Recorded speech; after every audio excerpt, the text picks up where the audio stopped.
अब यह सवाल उठना लाजमी है कि आखिर किसके कहने पर गोदी मीडिया चार शंकराचार्यों की आवाज को दबा रहा है।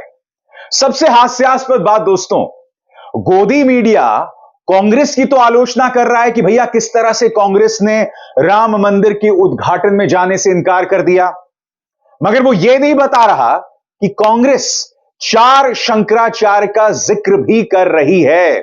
उनका प्रचार तंत्र चार शंकराचार्य के बहिष्कार का जिक्र कर रहा है।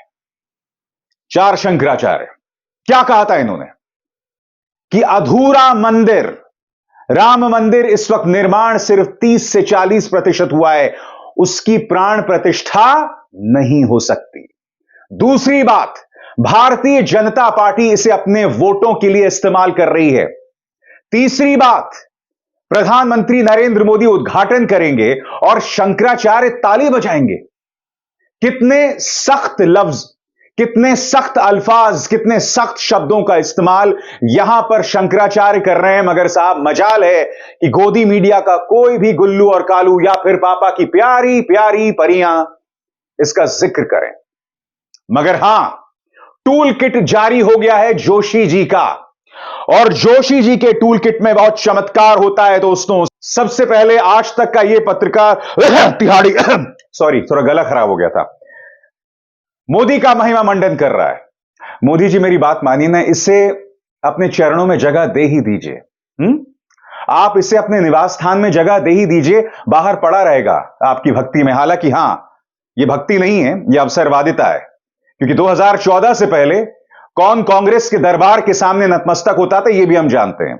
आपके सामने जब मोरक्को के मंत्री ने प्राइम मिनिस्टर ऑफ भारत कहकर किया प्रधानमंत्री का संबोधन, अब देखिए सोनिया गांधी ने जो निमंत्रण ठुकराया है उसका जिक्र तो है, मगर साहब मजाल है कहीं पर भी चार शंकराचार्यों के विरोध की बात की जा रही है। आपकी स्क्रीन पर अयोध्या से न्योता आया, सोनिया गांधी ने क्यों ठुकराया? सीता हरण के प्रसंग में रावण को चरित्रवान बताने का सच क्या है? हार्ट अटैक आने पर रामकिट बनेगी राम बाण। रामकिट का जिक्र किया जा रहा है, मगर राम के नाम पर जो राजनीति कर रहे हैं उनका जिक्र नहीं हो रहा है। खुलेआम हमारे सम्मानित शंकराचार्य उसका जिक्र कर रहे हैं, मगर साहब मजाल है ये पालतू पत्रकार उसका जिक्र करें। गुल्लू जी क्या कर रहे हैं दोस्तों? आपके स्क्रीन पर यह देखिए, मोदी है तो मुमकिन है, दुनिया ने माना मोदी का दम, विश्व में मोदी की गारंटी का डंका। प्रधानमंत्री, बहुत जबरदस्त कंपटीशन है आपके चरणों में जगह बनाने के लिए। यह जो छोटा सा गुल्लू है यह भी आपके चरणों में जगह पाना चाहता है। आगे अखिलेश को गाली, मगर सवाल यह कि अखिलेश यादव जो मुद्दे उठा रहे हैं, सवाल यह शंकराचार्य जो मुद्दे उठा रहे हैं, इसका कहीं पर जिक्र नहीं है। मैं आपको लगातार बताऊंगा दोस्तों, तमाम जो न्यूज चैनल्स के पत्रकार हैं कांग्रेस का विरोध तो कर रहे हैं, मगर जो मुद्दे हमारे धर्माचार्य उठा रहे हैं, हमारे शंकराचार्य उठा रहे हैं, इसका कहीं कोई जिक्र नहीं है। यह देखिए, वीएचपी का अखिलेश को जवाब, गोलीकांड को भूलकर निमंत्रण भेजा, अखिलेश को मुस्लिम वोटों का डर, किसी को ना जानने का तर्क गलत। भाई कभी कभी तुम पत्रकारिता के पक्ष में भी तर्क दे दिया करो। क्यों नहीं देते तुम पत्रकारिता के तर्क में कभी भी? मैं आपसे समझना चाहता हूं दोस्तों, जब आप राम मंदिर की चर्चा कर रहे हो, जब आप प्राण प्रतिष्ठा की चर्चा कर रहे हो, तो सबसे बड़ी खबर कौन सी है? दो बड़ी खबरें हैं। सबसे बड़ी खबर चार शंकराचार्यों का वहां ना जाना, उनका बहिष्कार, और दूसरी बड़ी खबर कांग्रेस का वहां ना जाना। और कांग्रेस ने क्या कहा है? कांग्रेस ने दो बातें कही हैं। पहली बात, यह भारतीय जनता पार्टी और आरएसएस की राजनीति का अखाड़ा बन गया है। दूसरी बात, वो यह भी कह रहे हैं कि हम 2019 के सुप्रीम कोर्ट के फैसले का सम्मान करते हैं, मगर मंदिर अभी अधूरा है। यहां पर ना राम का अपमान है, ना धर्म का अपमान है। कांग्रेस वही बात कह रही है जो शंकराचार्य कह रहे हैं। क्या शंकराचार्य हिंदू विरोधी हैं? भाजपा यह स्पष्ट कर दे, या फिर गोदी मीडिया के चाटुकार यह स्पष्ट कर दें कि क्या शंकराचार्य हिंदू विरोधी हैं। दम दिखाओ ना, हिम्मत दिखाओ शंकराचार्य के बारे में ऐसा कहने के लिए। तुम कायर हो, तुम में हिम्मत तक नहीं है असली मुद्दे की चर्चा करने के लिए। शंकराचार्य विरोध कर रहे हैं, यह आपकी टॉप खबर होनी चाहिए। मगर साहब मजाल है जोशी जी के टूलकिट के सामने कोई भी टिक पाए। अब यह पत्रकार जिस पर दंगा भड़काने को लेकर केस भी हुआ था, यह देखिए, यह कोई मौका नहीं छोड़ता है दोस्तों ऐसे कार्यक्रम करने को लेकर जिससे समाज की शांति भंग ना हो। यह देखो, भड़काऊ चोपड़ा अयोध्या में बन रही मस्जिद के उद्घाटन का निमंत्रण भी ऐसे ही ठुकराएगी कांग्रेस। सोमनाथ से अयोध्या तक कुछ नहीं बदला। और फिर यह क्या कह रहा है, यह भी मोदी जी की सेवा में है। देखिए, दो चीजें साफ तौर पर दिखाई दे रही हैं। पहली बात, शंकराचार्यों का कहीं जिक्र नहीं है इनके कार्यक्रमों में, और आगे भी मैं आपको बतलाने वाला। और दूसरी बात, मोदी का महिमा मंडन मैं आपको बतला चुका हूं। मुकेश अंबानी के न्यूज चैनल का वो गुल्लू, फिर वो तिहाड़ी वो जो पत्रकार है आज तक का, और फिर ये मुकेश अंबानी का न्यूज चैनल का पत्रकार, ये क्या कह रहा है, मोदी को 400 पार पहुंचाने वाला परिवार का फैसला। टूलकिट स्पष्ट है, मोदी जी का महिमा मंडन, शंकराचार्यों की बात को पूरी तरह से नजरअंदाज किया जाए। चलिए, गुल्लू और कालुओं का जिक्र हो गया, क्यों ना अब हम पापा की परियों की बात करें। चलिए शुरुआत करते हैं इनकी। अयोध्या के साथ पूरा देश राममय हो गया है। हम आपके लिए उन तमाम राम भक्तों को आपके सामने ला रहे हैं जो अयोध्या में अपनी वाणी, अपने विचार से 4 चांद लगा रहे हैं। तो मैं पूछना चाहता हूं कि जो बात शंकराचार्य कह रहे हैं, उनकी बात को सामने लाने में आपको क्या दिक्कत है? मोहतरमा कह रही है बदल गई अयोध्या। बिल्कुल बदल गई अयोध्या। अयोध्या हमारे आराध्य श्री राम के लिए भक्ति का केंद्र था, मगर आज वो राजनीति का अखाड़ा बन गई है। मगर पापा की इस परी में थोड़ी सी भी हिम्मत नहीं है कि ये आपके सामने असली सवाल ला सके। आगे देखिए साहब, आज तक मोदी का संकल्प, अयोध्या का कायाकल्प, राम की नगरी देखोगे तो रह जाओगे दंग। श्री राम मंदिर में सोने का पहला दरवाजा लग गया, ऐसे 13 और दरवाजे लगेंगे।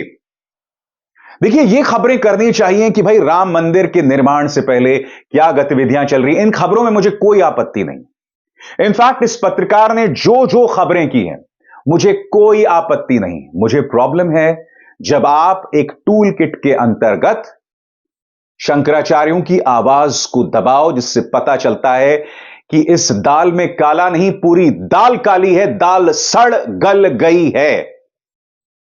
फिर पापा की एक और परी क्या कह रही है, बीजेपी को हराना है यूपी में तो मायावती को साथ लाना होगा। मोहतरमा तो डिबेट ही नहीं कर रही हैं, वो विपक्षी गठबंधन को तोड़ने का समग्र प्रयास कर रही हैं। साल 2010 में अयोध्या पर मेरी रिपोर्ट 2010 पहुंच गई। जी हां, उस वक्त शायद पत्रकारिता की छोटी मोटी झलक रही होगी। आज पत्रकार नहीं, चाटुकार ज्यादा हैं ये। और फिर एक और, शिंदे महाराष्ट्र के मुख्यमंत्री रहेंगे या जाएंगे, महाराष्ट्र विधानसभा स्पीकर सुनाएंगे फैसला। फैसला सुना चुके हैं। क्या इस चैनल ने कटघरे में खड़ा किया राहुल नार्वेकर को, जो कि स्पीकर हैं विधानसभा के? क्या यह सवाल उठाए कि वो स्पीकर का जो फैसला था वो एक राजनीतिक फैसला था? राहुल नार्वेकर जाहिर सी बात है भाजपा और शिंदे के खिलाफ नहीं जाते, और उन्होंने वही फैसला दिया। क्या ये चर्चाएं हुई?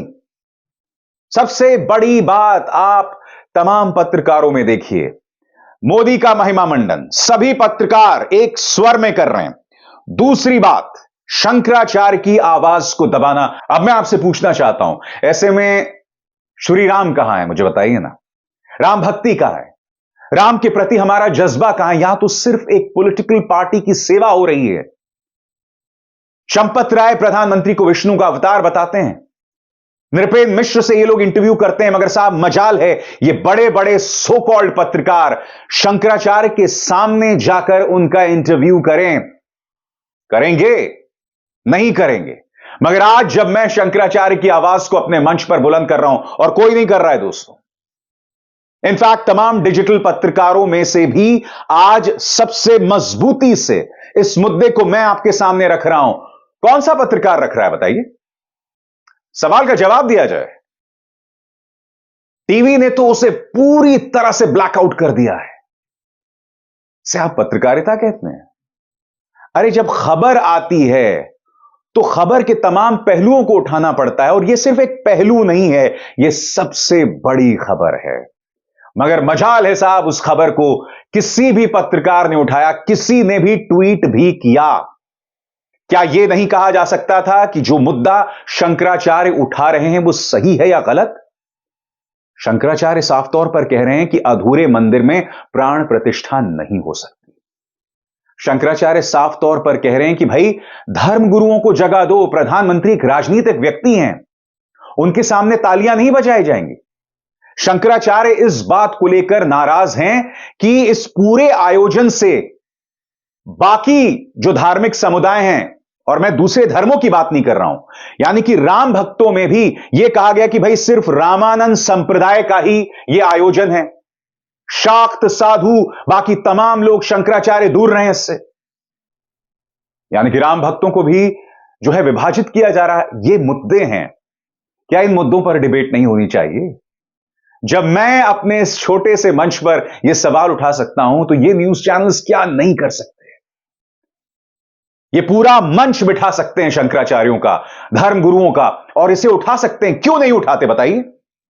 आप जानते हैं, कल मुझे एक हिंदू नेता का फोन आया, उनका नाम जितेंद्र खुराना है। जितेंद्र खुराना हिंदूवादी मुद्दों को उठाते रहते हैं, उनके कई मुद्दों से मैं इत्तेफाक नहीं रखता हूं, मगर उन्होंने कहा कि देखिए, धर्म के प्रति मेरी जो आस्था है वो राजनीति से ऊपर है। जितेंद्र का मुझसे कहना था कि अभिसार भाई, मैं जब तक हिंदू धर्म की बात करता था और वो भाजपा को सूट करती थी, तब तक मुझे तमाम न्यूज चैनल्स बुलाते थे, मगर जैसे ही धर्म के नाम पर भाजपा के दोहरे मापदंड का मैंने जिक्र किया, मुझे निमंत्रण आना बंद हो गया।